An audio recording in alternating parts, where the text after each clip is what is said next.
नमस्कार. आपण आहोत बैलगाडा शर्यत क्षेत्रातील देव द्वादश हिंदकेसरी बकासूरच्या गोट्यावर आणि ते मशीन आपण पाहिलंय ते त्याच्यामध्ये नाक्या वगैरे हे करतात बरोबर ना. हो सर तुमचा थोडासा परिचय द्या. नमस्कार, मी अंकुश यादवराव वायकर, राहणार वडगाव काशिंबे, आंबेगाव तालुका.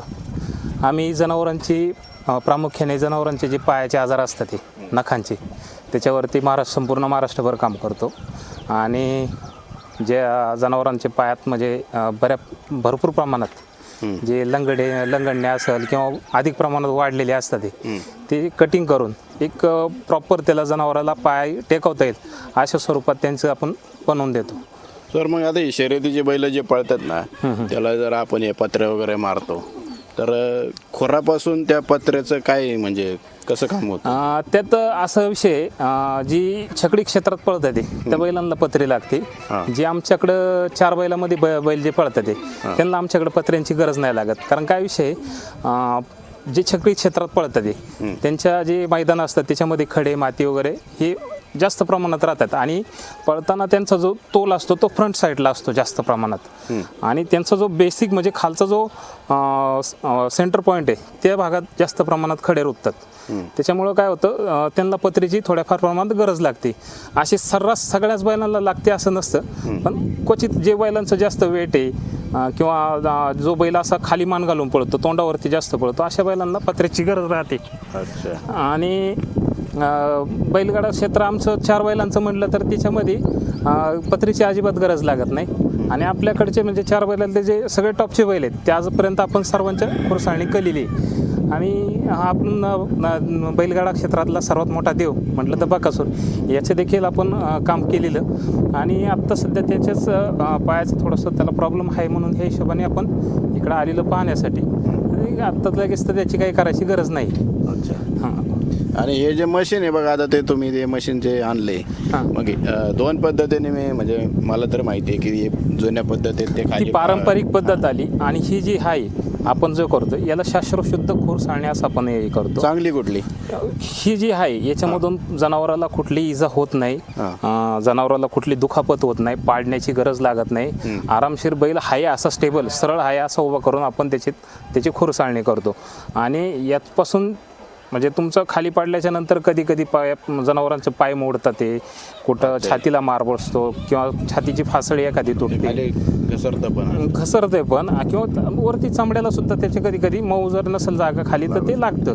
त्याच्यात जी जुनी लोक आहेत ती म्हणजे ती त्याचं फार त्यांचा अनुभव मोठा आहे ती लोक करतात ते. पण आता काय झालंय की भरपूर प्रमाणात ना आमच्याकडं नवीन कार्यकर्ते तयार झालेले आहेत. थोडं 1-2-3 महिने पाहायचं एखाद्यासोबत जायचं किंवा लगेच काम चालू करायचं.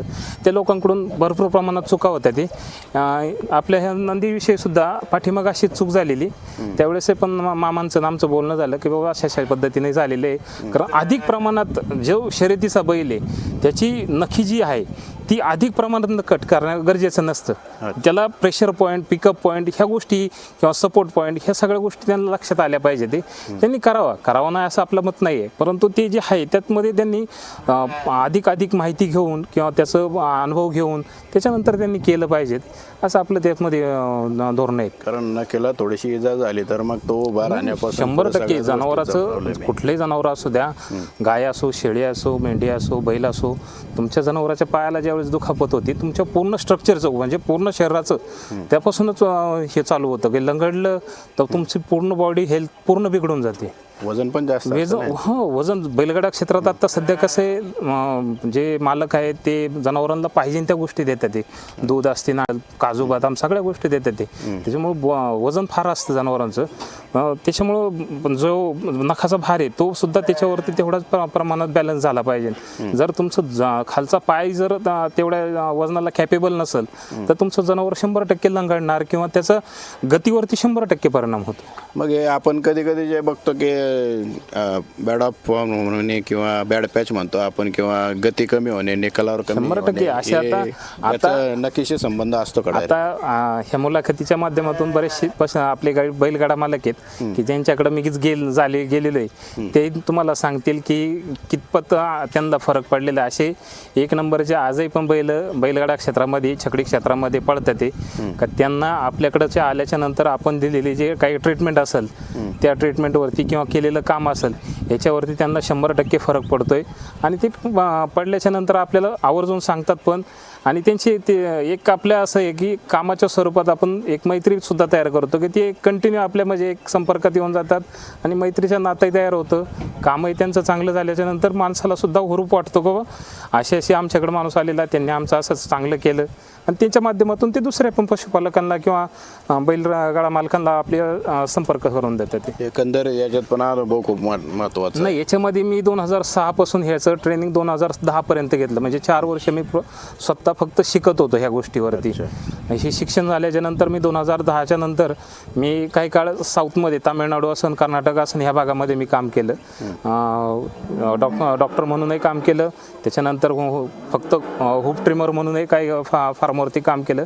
त्याच्यानंतर 2019 पासून फक्त जनावरांच्या खुरांवरतीच काम करायचं असा निश्चय धरून आम्ही आजपर्यंत काम करतोय. पूर्ण महाराष्ट्रभर म्हणजे नाशिक असेल ते कर्नाटक बाउंड्रीपर्यंत आपण पूर्ण काम करतोय सध्या तरी. म्हणजे घोड्यांचं आणि यांचा पण सेम असतं का फॅक्टर? नाही, घोड्यांचा फॅक्टर हा वेगळा असतो आणि गाई बैल असेल किंवा म्हैस असेल यांचा फॅक्टर वेगळा असतो. पायाची रचना ही वेगळी असती. जी घोड्याची रचना असते ती एक सिंगल नखीचा असतो, आकार असतो. आणि गाय, म्हैस, बैल वगैरे यांच्यामध्ये वेगवेगळ्या नखाचं हे राहतं. त्याच्यामुळे त्याच्यात करणं डिफरंट असे प्रकार आहेत. साधारण आता या शर्यतीच्या बैलांच्या किती दिवसांनी करावे लागतात? बैलांचं म्हटलं तर बैलाच्या ह्याच्यामध्ये 2 टाईपमध्ये मोडतात. ते जे बेंड झालेली नखं असतात ती, काही बैलांना बेंड झालेले असतात, म्हणजे क्रॉस असतो किंवा एका खाली एक नखी गेलेली असते. त्या बैलांना तुमचं ज्यावेळेस बैल हे होतो म्हणजे मिनिमम 6 महिने, मिनिमम 6 महिन्याच्या नंतर एकदा करावंच लागते. आणि तुमचे जे रेग्युलर रेस म्हणजे चांगल्या नखाचे बैल आहेत त्यांना आपण वर्षाकाठी एकदा तरी केलं पाहिजेत. जे की त्याचा जो घर्षण झालेला आहे किंवा एक उंचावटा तयार होतो, त्या उंचावटा एक लेवलवरती आणून त्याला पूर्ण स्थिर करण्याचं काम आपण वर्षातून एकदा केलं पाहिजे. गायांना सुद्धा सेम 6 महिन्यातून कारण गाय आपण एकाच जागेवरती बांधतो किंवा मुक्त गोठ्यामध्ये असतो, त्यांना 6 महिन्यातून आपण एकदा व्हिजिट देतो की पूर्ण 6 महिन्यात. आणि शर्यतीच्या बैलांना जेव्हा गरज लागेल जे बेंड पडलेले आहेत त्यांना गरज लागेल त्यावेळेस, आणि जे रेग्युलर आहे ते त्यांना वर्षातून एकदा. अच्छा, धन्यवाद सर, तुम्ही तुमचा मौल्यवान वेळ दिला त्याबद्दल. धन्यवाद.